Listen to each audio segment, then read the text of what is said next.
নমস্কার, সকলকে স্বাগত জানাই সুরজিতের গল্প আড্ডার প্রথম পর্বে।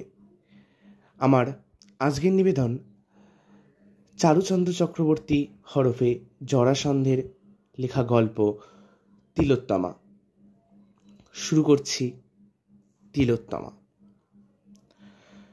অত গভীর মনোযোগ দিয়ে কি দেখছো? বলতে বলতে ঘরে ঢুকলেন মিস্টার ঘোষ। বড় সওদাগরি অফিসে অনেকখানি উপরতলার চাকরে, ছুটির দিন বলে বেশবাস কিছুটা ঢিলেঢালা। মুখে পাইপটি অবশ্য ঠিকই আছে। কাছে এসে যেন আতকে উঠলেন। আরে এ যে দেখি বাংলা কাগজ! লাহিড়ী সাহেব মাথা না তুলেই একটু হাসলেন। কারে পড়লে বাঘেও ঘাস খায়, জানো তো? মানে? এবার মুখ তুললেন মিস্টার লাহিড়ী। সামনের টেবিলের ওপর ছড়ানো কাপড়ের কাগজখানি গুছিয়ে নিয়ে বললেন, পাত্রপাত্রীর বিজ্ঞাপন দেখছিলাম। রমলা বললে এতে নাকি অনেক ভালো মেয়ের খোঁজ পাওয়া যায়। তা না হলে এসব জঞ্জাল আমি পড়ি? ম্যাটারের কথা না হয় ছেড়ে দিলাম, চেহারা দেখো, তেমনই ছাপা একটা শীতে চোখ বোলাতেই মাথা ধরে গেছে। লাহিড়ী সাহেবের পুরো নাম তিনকড়ি লাহিড়ী। আধুনিক ভদ্র সমাজে যা উচ্চারণ করা যায় না। এই নামের জন্য দীর্ঘদিন পরলোকগত পিতামাতার ওপর তার ক্ষোভ আজও মেটেনি। দুটি সন্তান অকালে মারা যাবার পর একে নাকি তারা 3টি কড়ি দিয়ে জমের কাছ থেকে কিনে নিয়েছিলেন। সিলি সুপারস্টিশন, কিন্তু স্কুল কলেজে ওই নাম থাকায় পরে আর বদলাতে পারেননি। তবে লোকের কাছে তিনি টি লাহিড়ী নামেই পরিচিত। ইংরেজ আমলেই শ্বশুরের টাকায় বিলেত থেকে ব্যারিস্টার হয়ে এসেছিলেন। ঘরে বাইরে সাহেবিয়ানার পত্তন তখন থেকেই। ইংরেজ চলে যাবার পর সেটা আরও বেড়েছে। সেই সঙ্গে বেড়েছে পসার। ছেলেকে ডাক্তারি পড়িয়েছেন এবং বিলেতেও পাঠিয়েছেন, সেইখান থেকে যাতে আরও কয়েকটা বড় বড় ডিগ্রি সংগ্রহ করে দেশে এসে কোনো একটা বিষয়ে স্পেশালিস্ট হয়ে বসতে পারে। জাঁকিয়ে বসার মতো প্রাথমিক উপকরণ জোগাবার জন্য তৈরি হচ্ছিলেন। ছেলে এই দুটি উদ্দেশ্যের প্রথমটি ভালোভাবেই পূরণ করেছে। অর্থাৎ তার নামের পরে এমন কতগুলো হরফ যুক্ত হয়েছে যা বিধান রায় প্রমুখ 2-4 অত্যন্ত কৃতী ছাত্র ছাড়া আর কোনো ভারতবাসীর আজ পর্যন্ত অর্জন করতে পারেনি। লাহিড়ী সাহেবের দ্বিতীয় উদ্দেশ্য অবশ্য সফল হয়নি। সে ওখানেই একটা বৃহৎ অঙ্কের চাকরি জোগাড় করে স্থায়ী বাসিন্দা হয়ে গেছে। সুদূর ভবিষ্যতেও দেশে ফেরার কোনো ইচ্ছা নেই। মিসেস লাহিড়ী বড়লোক ঘর থেকেই এসেছিলেন, তবে সেখানকার ধরন ধারণ খুব একটা আধুনিক নয়। শীর্ষেন্দুকে বিলেতে পাঠাতে তার আপত্তি ছিল না, তবে তার আগে একটি মনমতো বউ ঘরে আনার ইচ্ছা ছিল। স্বামীর কাছে প্রকাশও করেছিলেন। লাহিড়ী সাহেব কথাটাকে বিশেষ আমল দেননি। ইন্দুর ওপর তার প্রগাঢ় আস্থা, বাপ মায়ের অমতে সে কিছু করবে না। তাছাড়া ধরে নিয়েছিলেন সে তো কয়েক বছর ধরে পড়ে ফিরেই আসবে এবং এইখানেই প্র্যাকটিস করবে।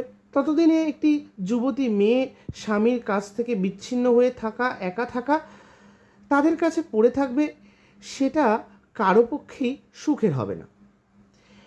আর একটা কথাও ভেবেছিলেন, এখানকার একজন এমবির চেয়ে একটি ফরেন ডিগ্রিওয়ালা কৃতী ছেলের পাত্র হিসাবে কদর অনেক বেশি বিয়ের বাজারে। বড় রকম দাও মারার অভিপ্রায়ও হয়তো মনে মনে পোষণ করেছিলেন লাহিড়ী সাহেব। মিস্টার ঘোষ বললেন, মেয়ের খোঁজ করছো? ছেলে আসছে নাকি? হ্যাঁ, ডিসেম্বরের মাঝামাঝি এসে পড়বে। পুরো মাস দেড়েকও সময় নেই। এর মধ্যেই একটি মেয়ে ঠিক করে ফেলতে হবে। বিয়ে করতে রাজি হয়েছে? তাহলে রাজি করাতে হয়েছে। অত টাকা রোজগার করে, ফ্ল্যাট কিনেছে লন্ডনে, এদিকে একা, দেখাশোনা করবার কেউ নেই। তাই আমরা দুজনেই অনেক দিন ধরে লিখছিলাম, কদিনের জন্য এসে বেথা করে বউ নিয়ে চলে যাও। ইংরেজি জানা ভালো মেয়ের তো আর এখানে অভাব নেই। শেষ পর্যন্ত মতি ফিরেছে, মাকে লিখেছে 15 দিনের ছুটিতে যাচ্ছি, তার মধ্যে যা করবার কর। বিজ্ঞাপনে কিছু পেলে? মেয়ে তো আছে একগাদা, পছন্দসই একটাও পড়ল না চোখে। তাই ভাবি আমি একটা ইনসারশন দিই।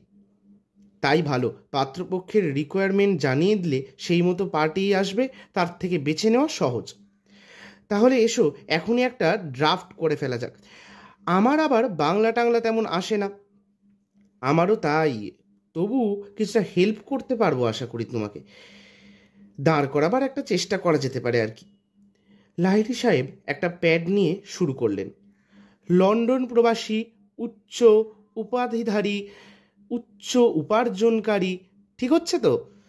মিস্টার ঘোষ একটু ভেবে বললেন, শেষ শব্দটা যেন কেমন লাগছে। হাই ইনকাম বলতে চাও তো? হ্যাঁ, ওটাই তো আসল। তাহলে উপায় বলতে পারো। ঠিক বলেছ, কাগজে ওই কথাটা দেখলাম দু এক জায়গায়। মিস্টার লাহিড়ী লিখে চললেন, উপায় ডাক্তার পাত্রের জন্য প্রকৃত সুন্দরী, উজ্জ্বল গৌরবর্ণা, দীর্ঘাঙ্গী, উচ্চশিক্ষিতা, স্বাস্থ্যবতী, লাবণ্যময়ী, মধুর স্বভাব। আর কি লিখব? উচ্চশিক্ষিতার পর ব্র্যাকেটে লিখে দাও, ইংরাজি ভাষা ও কথাবার্তার বিশেষ ব্যুৎপত্তি সম্পন্না। ওটাই তো আগে দরকার। অনেক এমএ পাস মেয়ে পাবে, 2 লাইন ইংরাজি বলতে পারে না। সেরকম হলে তো চলবে না। ঠিক বলেছ। এবার তাহলে শেষ করি, না রমলাকে একবার জিজ্ঞাসা করা দরকার, তার যদি কোনো ফরমাস থাকে? মিসেস লাহিড়ীকে ডেকে পাঠানো হলো। তিনি খসড়াটা শুনে বললেন, আসল কথাই তো বাদ দিয়েছ। ভালো বংশের মেয়ে হবে, সংসারের কাজকর্ম জানা চাই, বয়সটাও বলে দাও, 20 বছরের বেশি হলে খোকার সঙ্গে মানাবে না। মায়ের সঙ্গে মেয়েও এসেছিল, সে বললে, আর নাচ গানের কথাও তো লেখেনি, অন্তত গান না জানলে চলবে কেন? লাহিড়ী সাহেব যোগ করলেন, সৎ বংশজাত, গৃহকর্ম নিপুণা, সঙ্গীতজ্ঞা, অনূর্ধ্ব 20 বছর বয়স্কা ব্রাহ্মণী পাত্রী আবশ্যক। সদ্য তোলা ফটো সমেত যোগাযোগ করুন। ঘোষ সাহেবের দিকে চেয়ে একটু যেন কৈফিয়তের সুরে বললেন, আমারও বেশি জাত সম্বন্ধে কোনো অমত ছিল না, কিন্তু রমলার আবার বামুন না হলে চলবে না। রমলার সঙ্গে সঙ্গে বললেন, তাই যা বলো, আমরা ঠাকুর আছেন সেখানে, আমি যাকে তাকে ঢুকতে দিতে রাজি নই। সবটা যখন পড়ে শোনালেন মিস্টার লাহিড়ী, ঘোষ সাহেব বললেন, এক কাজ করলে হয় না? অত কথা না বলে শুধু লেখো একটা তিলোত্তমা আবশ্যক। তাতে অনেক খরচ বাঁচবে, আর আমাদের বক্তব্যও ঠিকঠাক বলা হয়ে যাবে। লাহিড়ী হাসলেন, তা মন্দ বলনি, বিশেষণের লিস্টিটা বড় বেশি লম্বা হয়ে গেল, কিন্তু কোনটা কাটা যায় বলো? মিসেস বললেন, কোনোটা কাটতে হবে না, ওই বেশ আছে, ছেলের যোগ্যী মেয়ে চাই তো। লাহিড়ীর মনে মনে সন্দেহ ছিল, এরকম অর্থাৎ এত অধিক গুণান্বিতা মেয়ে কারো ঘরে আছে কিনা। বললেন, দেখা যাক কীরকম রেসপন্স পাওয়া যায়। খুব শীঘ্রই হাজির হব তিলোত্তমার পরবর্তী অংশ নিয়ে। ততক্ষণ পর্যন্ত আমাদের সঙ্গে জুড়ে থাকতে চ্যানেলটিকে সাবস্ক্রাইব করুন, এবং যদি গল্পটি ভালো লেগে থাকে লাইক এবং কমেন্টের মাধ্যমে আমাদের জানান। ধন্যবাদ।